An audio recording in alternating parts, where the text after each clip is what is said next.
Itu lagi saya tegaskan teman-teman ya, kalau kita bermain badminton itu bukan hanya pukulan aja yang dilatih, walaupun itu juga penting, tapi ada juga yang tidak boleh dilupakan. Nah, maksudnya kita itu harus belajar.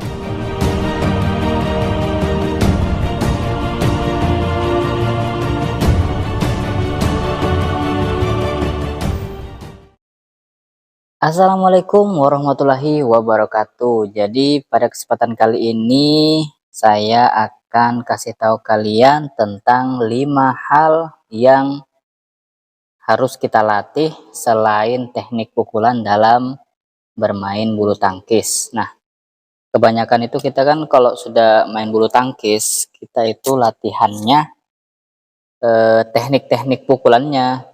Jadi kayak macam drop shot, lob, smash. Jadi rata-rata yang banyak itu dibahas yang seperti itu. Jadi hari ini saya akan kasih tahu kalian tentang 5 hal yang harus dilatih selain teknik pukulan. Nah, jadi yang pertama itu adalah tentang teknik melangkah atau footwork atau shadow. Itu beda-beda di daerah kita masing-masing mungkin beda ya bahasanya ya. Nah, tapi untuk yang lebih umumnya itu biasanya footwork badminton. Kenapa kita harus melatih eh, hal ini? Kalau kita itu nggak tahu caranya melangkah, kita akan kesulitan dalam menjangkau bola.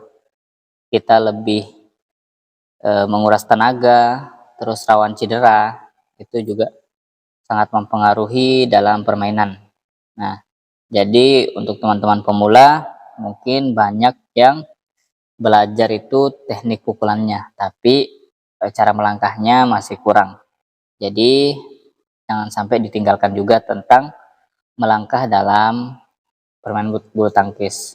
Nah, selain dari teknik melangkah atau footwork, ada juga yang harus dan sangat penting untuk dilatih, yaitu servis. Nah, jadi kalau mainnya kan enak aja, tapi awal mulai permainan itu adalah servis.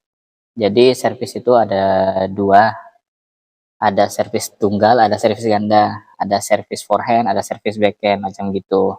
Nah, jadi kenapa kita harus melatih yang namanya servis? Servis ini kita bisa mendapatkan poin hanya dengan servis.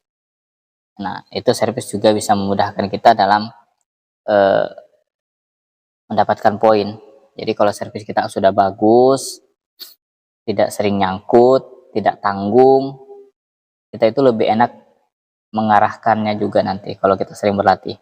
Misalnya musuhnya jaganya mau nyerobot, kita bisa lakukan flick service. Nah, kalau sudah lawannya siap untuk menembak, ya kita servis kecil, macam gitulah. Jadi di video-video ini juga sudah saya bahas tentang cara servis, cara melangkah, dan cara-cara yang lain. Bisa dicek aja nanti di video-video yang ada di channelku. Bisa kita sama-sama belajar juga. Nah, selain itu, selain servis badminton, kita juga harus tahu caranya pegangan raket. Nah, ini adalah hal yang sangat penting juga.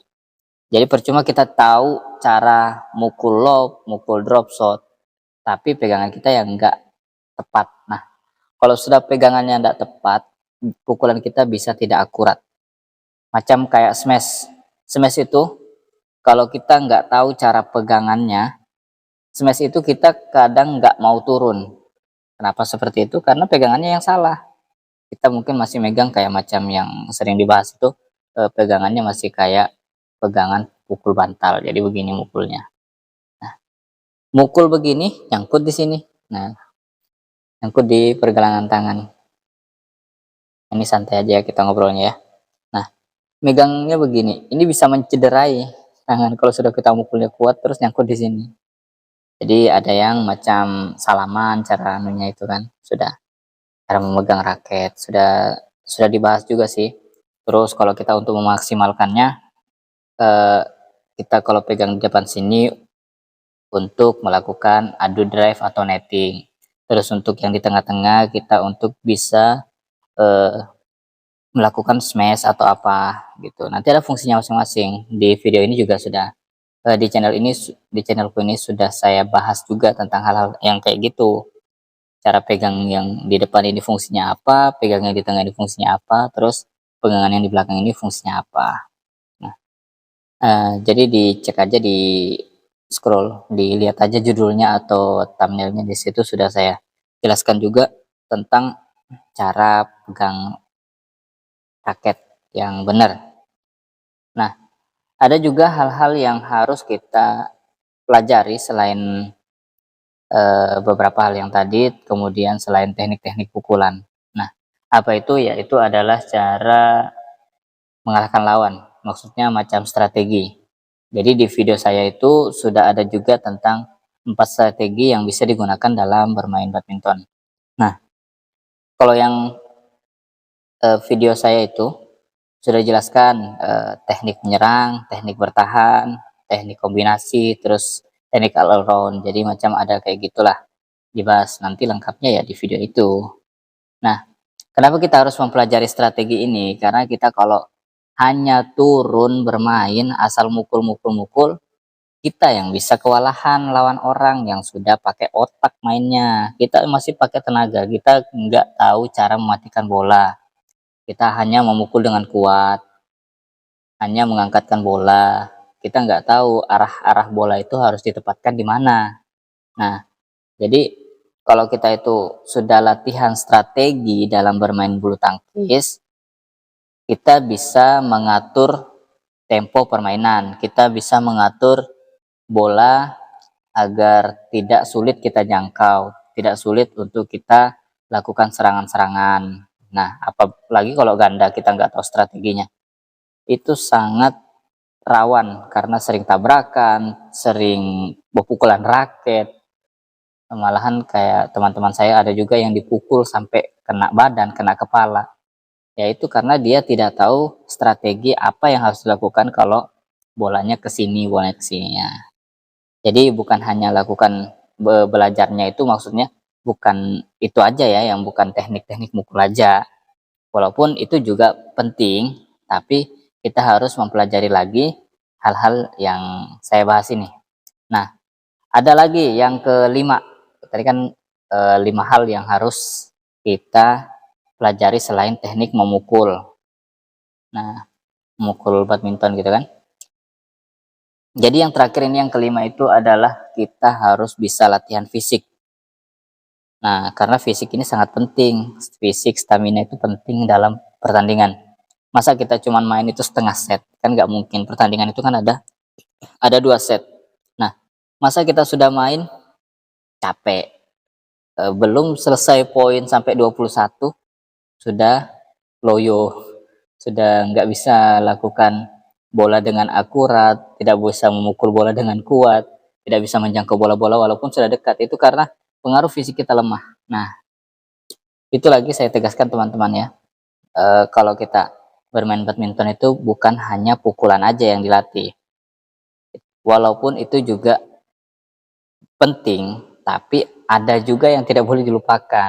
Nah, maksudnya kita itu harus belajar cara footwork, cara servis, cara apalagi strategi, terus cara apa lagi tadi ya?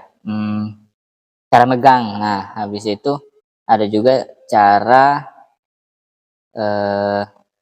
habis strategi apa? Oh, fisik ya, fisik. Nah, itu harus dilatih semua.